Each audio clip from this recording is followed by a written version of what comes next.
Leaders of the most important international organizations with significant programs on forests met on the eve of the 14th World Forestry Congress in Durban, South Africa, to define the vision for forests and forestry in the post-2015 era.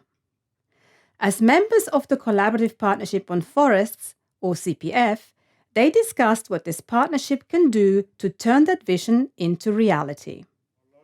José Graziano da Silva, the Director General of the Food and Agriculture Organization and CPF Chair, opened the event. The main challenge humankind is facing have to be addressed in an integrated way. Foresters are called upon to engage with other sectors to realize the full potential of forestry.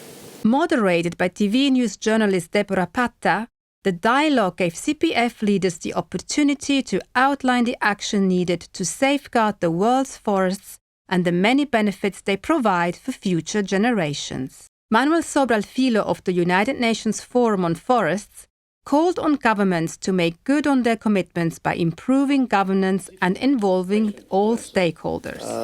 The challenge of improving the world's forests is great, and there is not even one solution that fits all. For several countries, perhaps the most important thing is to improve forest governance and enabling environment. Braulio de Sousa Dias of the Convention on Biological Diversity argued that preserving biodiversity is key to helping forests resist natural disasters and climate change. So biodiversity has to be understood as an underlying property of forests and other ecosystems. If we lose that property, the forests and other ecosystems will lose their capacity to be resilient. The important contribution of forests to many of the Sustainable Development Goals and the post-2015 agenda was set out by CIFOR's Director General Peter Holmgren. Broadly, whether it's biodiversity, whether it's poverty, whether it is climate change, whether it is other aspects that supports food production or other parts of the development agenda, forestry will always be a factor and an important factor. This was a view shared by many, including Magdi Martinez-Solman of the United Nations Development Programme. We have 1.6 billion people living in and of forests. Their health, their water, their livelihoods, their jobs, their security, their culture, their traditions, their life, their villages depend on healthy forests. But action is needed to fully implement sustainable forest management, Emmanuel Zemeka of the International Tropical Timber Organization warned.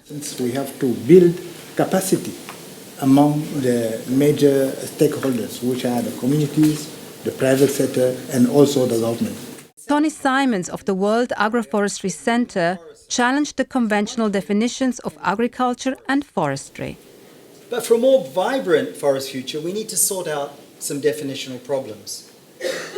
Why is a tree grown for rubber part of agriculture, but an adjacent rubber tree grown for timber is part of a forest? We need to move away from institutional and sectoral definitions of forests to functional definitions. A worrying gap between forest science and forest policy was identified by Mike Wingfield of the International Union of Forest Research Organizations. Oftentimes we hear or are told that scientists cannot hear politicians and politicians cannot hear scientists. And for UNFAO this is a tremendous challenge. We believe that there is potential to establish more direct science-policy interaction. Meanwhile, high-level commitment must be translated into effective action on the ground, said the World Bank's Paula Caballero. And that also means that we have to help countries get on forest-friendly, sustainable pathways.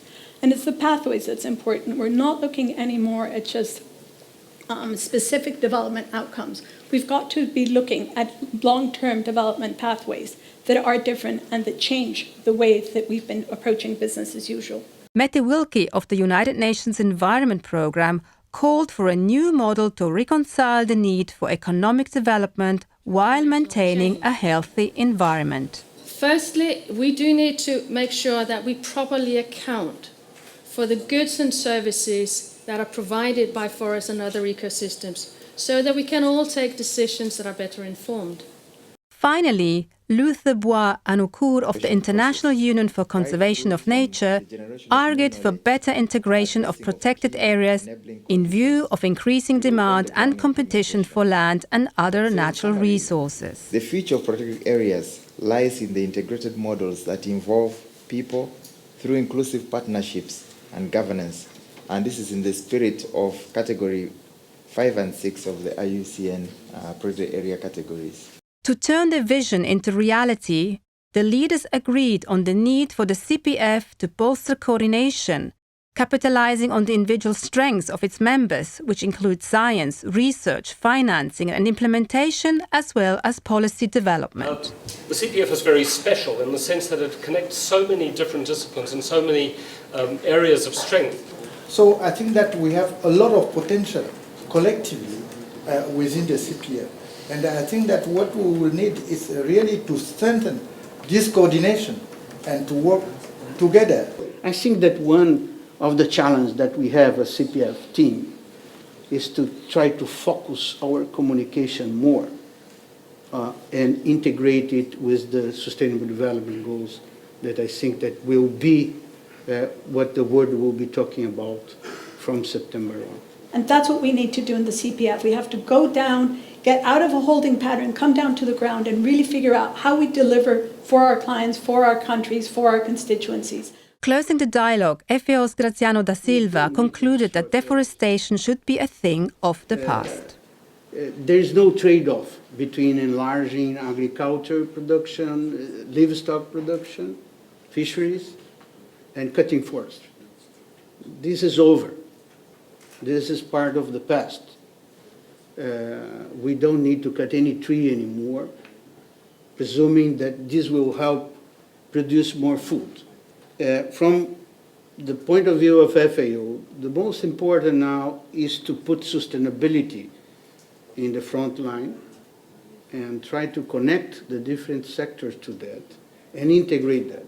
So integrating agriculture, livestock production, fisheries, and forestry helps, and that's what we need to show. And we have enough science-based evidence to show that. Ideas shared by the CPF leaders were incorporated into the official outcome document of the World Forestry Congress, the Durban Declaration, which sets out a vision for forest and forestry for a sustainable future to 2050 and beyond.